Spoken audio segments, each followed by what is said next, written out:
Di kamar aja, bareng. Cuci baju tuh 2 bulan sekali gitu. Celana dalam tuh pakai side A, side B, side A, side B. Seminggu baru ganti celana dalam gitu. Biar orang tuh cium aroma terapinya tubuh kalian itu.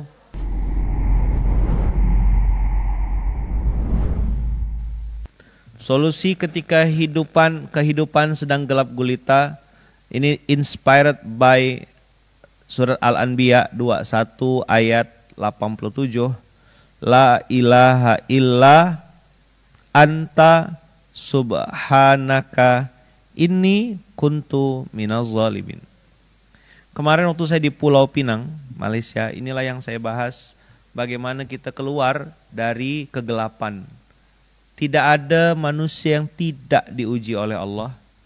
Dan jangan berpikir bahwasanya azab itu selalu tsunami, gempa bumi dan lain-lain.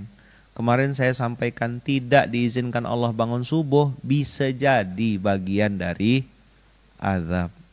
Tidak diizinkan Allah menyebut namanya bisa jadi bagian dari azab.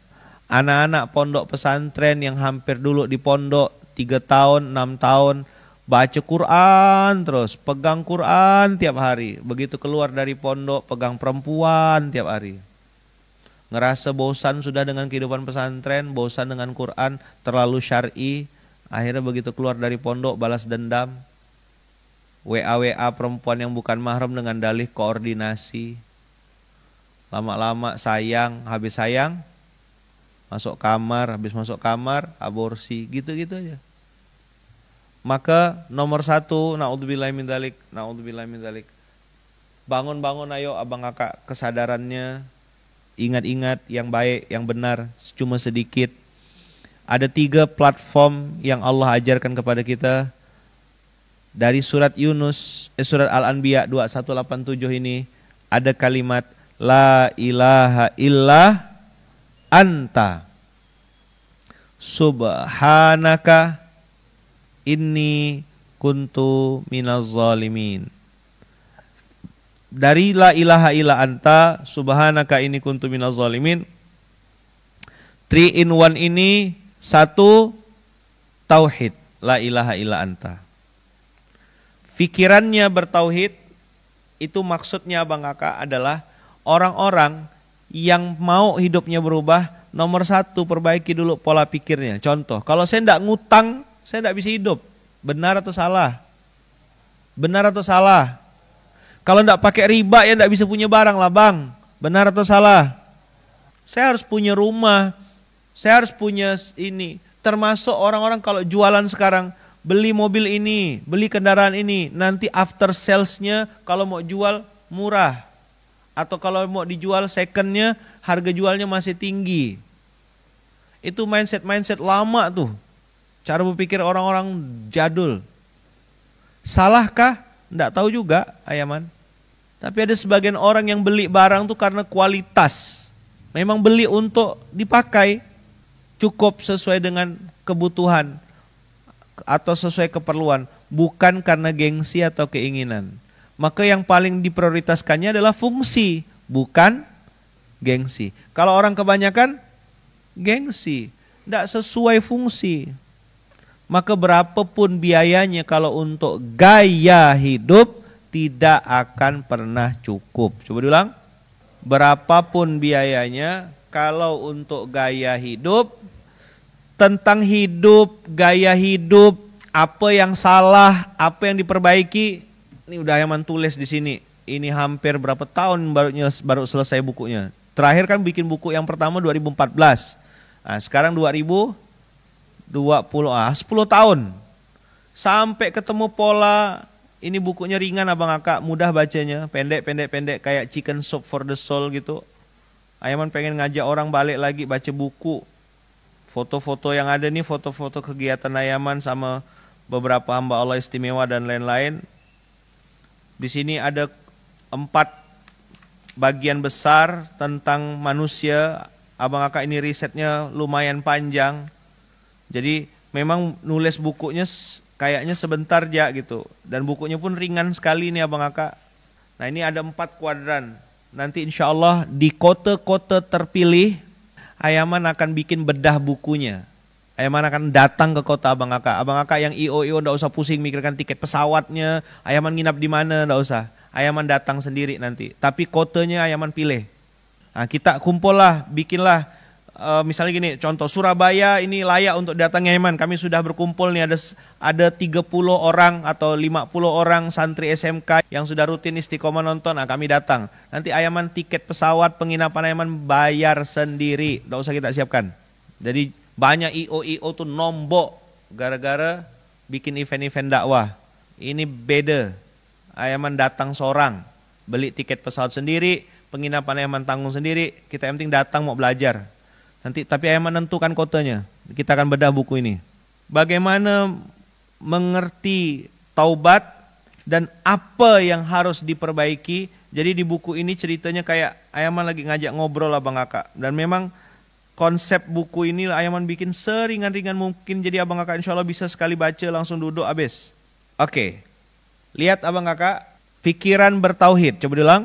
Berpikir yang benar. Baik. Bagus. La ilaha illa anta.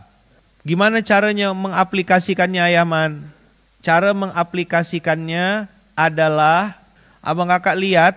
Kalimat la ilaha illa anta berarti ya Allah, tidak ada seseorang pun yang bisa menyembuhkan sakit anak saya kecuali engkau. Illa anta.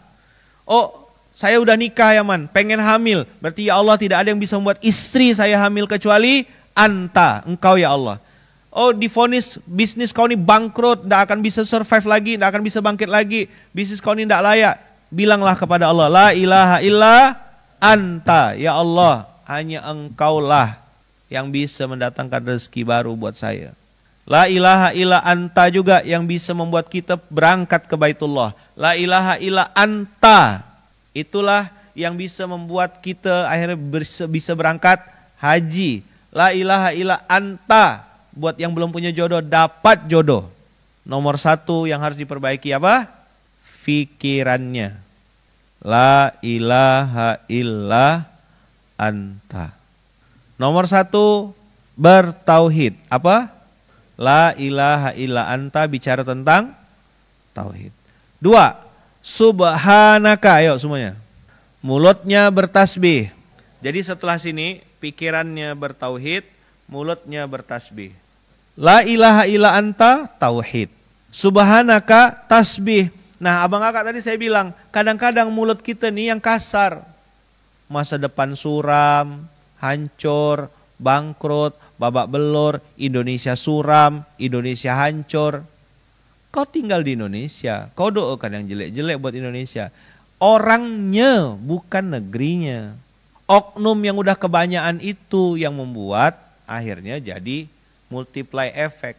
Tapi apakah orang baiknya ndak ada di Indonesia ini? Jawabannya masih banyak. Ayaman tidak mengatakan di Indonesia ini semua orangnya baik. Ada yang jahat, sunnatullah. Waktu Rasulullah memimpin Madinah Al-Munawwarah, apakah tidak ada orang jahat? Banyak, musuh Rasulullah malah lebih berat, yaitu orang munafik. Kau teriak-teriak Indonesia, hancur Indonesia, rusak Indonesia, kau tak sholat subuh. Kau lah yang bikin Indonesia rusak, bodoh. Ini ngetes mic. Kau ndak ke masjid, kau ndak sujud, kau ndak bayar zakat. Kau tidak peduli sama anak yatim. Kau tidak isi otakmu dengan ilmu. Jelas suaranya tadi tuh. Ini ngetes mic aja. Subhanaka. Bicara yang baik-baik. Bicaralah yang benar. Jujur. Jaga kesehatanmu. Tadi pagi nonton Dr. Tirta. Dia cerita tentang saya sudah berhenti ngerokok. Kata dia. Walaupun saya 17 tahun ngerokok. Terus dia bilang gini. Ngerokok aja kata dia. Gak apa-apa kok. Kalau tidak kamu yang mati duluan, keluargamu mati duluan kata dia. Bisa nasihatin? Tidak bisa. Bisa ngerubah orang? Tidak bisa. Saya balik safar kemarin tuh, begitu masuk kamar, duduk di kasur dekat kamar tuh kan ada murotal di kamar saya tuh. Itu ayat itulah innallaha la yughayyiru ma biqaumin hatta yughayyiru ma bi anfusihim. Diingatkan lagi, Lukman, kau tak bisa ngerubah budak-budak tuh. Yang bisa kau rubah diri kau seorang. Kau tak bisa ngerubah istrimu, tak bisa ngerubah pasanganmu, tak bisa ngerubah anakmu, tak bisa ngerubah orang tuamu, tak bisa ngerubah adik-beradikmu. Yang bisa kau rubah cuma kau, dirimu sendiri. Mulailah dari diri. Maka pikirannya bertauhid, Ini Ayaman kasih tahu nih caranya ngerubah diri sendiri itu gimana Bang Kakak. Satu, betul kan? Pikiran, mindset dulu. Saya ini orang kampung, saya ini tidak bisa apa-apa, saya ini. Betul kan dulu mindset sini. Habis itu barengi dengan Subhanaka, Maha suci Engkau ya Allah. Oh kalau ada orang puji, tidak boleh aku menikmati pujian itu. Kalau dia bilang, oh ente hebat luar biasa, Masya Allah tabarakallah, doakan semoga istiqomah. Dah selesai. Ini kalau bilang, oh ente ini Masya Allah, itulah anak, enggak sih anak ini. Itu minta puji 2 kali, basi dah. Belajar Abang Kakak untuk bicara yang baik-baik. Tadi itu contoh yang tidak baik juga tuh, Ayaman marah-marah tadi tuh. Subhanaka, bicaralah yang baik-baik. Ayaman masih belajar Abang Kakak. Ini live di SMK ini, live subuh, live di TikTok, Instagram. Cara saya untuk memfilter dan juga menjaga mulut saya ini. Karena Masya Allah, tabarakallah, kalau ikutkan nafsu baca berita hari ini, gimana rasanya? Mantap enggak? Lagunya apa? Ari yang mantap gitu. Semua jadi pengamat politik hari ini. Semua mendadak paling ngerti undang-undang dan segala macam. Tajam sekali kritik sana, kritik sini, tembak sana, tembak sini. Tergantung siapa majikannya, siapa yang diikutnya. Hawa nafsunya, yang saya maksud majikan tuh bukan yang bayar-bayar bazar tuh bukan. Apa majikannya? Siapa majikannya? Kebenaran atau hawa nafsunya? Ada orang kata Allah yang menjadikan hawa nafsunya sebagai Tuhannya. Maka agamanya bukan lagi Islam, tapi untung rugi. Kalau untung halal, kalau rugi haram. Karena Abang Kakak nafsu kita cenderung kepada kemaksiatan. Begitu ada sesuatu aturan dari Allah yang itu tidak sesuai nafsu, dia bilang ribet banget agama ini. Tapi kalau nafsunya cocok dengan syariat agama, dia bilang, ini baru Islam. Saya Islam Pak, saya Islam Pak. Kapan dia bilang saya Islam Pak? Waktu bagi zakat. Kapan dia bilang saya Islam Pak? Waktu bagi-bagi daging, kurban. Saya Islam Pak. Emang dapat dari mana? Nengok langsung. Ternyata mereka memang mampir di setiap masjid untuk minta daging kurban itu. Lalu di ujung sana sudah ada mobil pick up yang akan nampung daging kurban. Miskin, mental miskin, licik, sempurna sudah. Coba diulang, miskin finansialnya, mental miskin, suka minta-minta, licik. Satu lagi kalau mau sempurna, tutorial neraka jahanam. Coba diulang, tutorial neraka jahanam. 1, malas. 2, mental miskin. Mental miskin ini apa ya man? Taker, minta-minta. 3, licik. 4, insya Allah ini tanpa hisap, auto login. Jadi langsung all access. Mau ke neraka sakor bisa. Apa mulanya Ayaman? Apa penyebab utamanya? Ini Ayaman udah tulis di nomor 1. Jadi anak-anak muda silakan lakukan ini. Ayaman sarankan coba dulu, jangan langsung percaya. Mumpung masih muda nih, ustadz-ustadz nih yang dari FKM, yang ngabdi-ngabdi, malas saja sampai umur 30. Insya Allah bagus tuh. Tidur, stalking, bareng-bareng, mager, foto pakai KTP, pinjam online, terus saja. Bagus. Ustadz berapa umur? Tuh, mumpung masih 25, malas-malasan aja. Ya. Santai, enjoy your life. Nongkrong di coffee shop, beli kopi 2.000, nongkrong 1 hari. Pokoknya nikmati aja. Terus jadi social justice warrior. Semua dikomentarin. Bang Kakak buka TikTok, buka apa sekarang? Semua speak up. Kita kadang-kadang pun bingung. Udah kita kemakan omongannya, terus kita tanya, siapa yang ngomong tadi nih? Siapa yang nyuruh dia ngomong gitu? Critical thinking udah enggak jalan. Jadi coba diulang. Malas, mental miskin, licik, rakus. Bagus. Cantik lah nih. Malas, mental miskin, licik, rakus. Mantap? Mantap. Bagus. Malas ini nomor 1, biang kerok. Jadi tadi yang masih muda-muda, saran Ayaman, habis ini bareng-bareng, santai, ya kan? Kemudian stalking, berdoa, bikin status yang indah-indah, semua akan indah pada waktunya, gitu-gitu. Tapi enggak usah gerak, di kamar aja pokoknya. Di kamar aja, bareng, cuci baju tuh 2 bulan sekali gitu. Celana dalam tuh pakai side A, side B, side A, side B, seminggu baru ganti celana dalam gitu. Biar orang tuh cium aroma terapinya tubuh kalian itu. Baju tuh nggak usah dilipat, digulung aja, masukkan lemari gitu. Mumpung masih muda, jorok-jorok aja. Bulu ketiak biarkan panjang, bila perlu sampai sini dikepang gitu.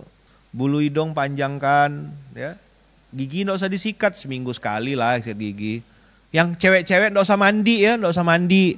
Cewek-cewek bujang tuh, yang belum nikah tuh, nggak usah mandi. Apa itu mandi gitu ya? Kapan lagi menikmati hidup gitu loh maksudnya apa?